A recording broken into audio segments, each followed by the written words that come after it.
পরিবারে এমন কিছু ঘটনা দুর্ঘটনা ঘটে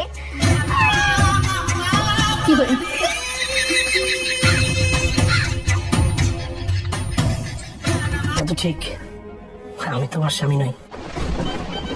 পুরো সত্যিটা তো বলো। A few moments later.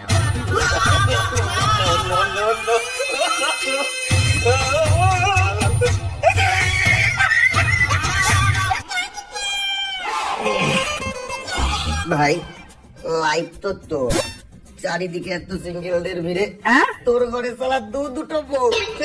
ও শালা, আমি জানি আমার লাইফ কোন দাড়ি পাল্লাই ঝুলে আছে।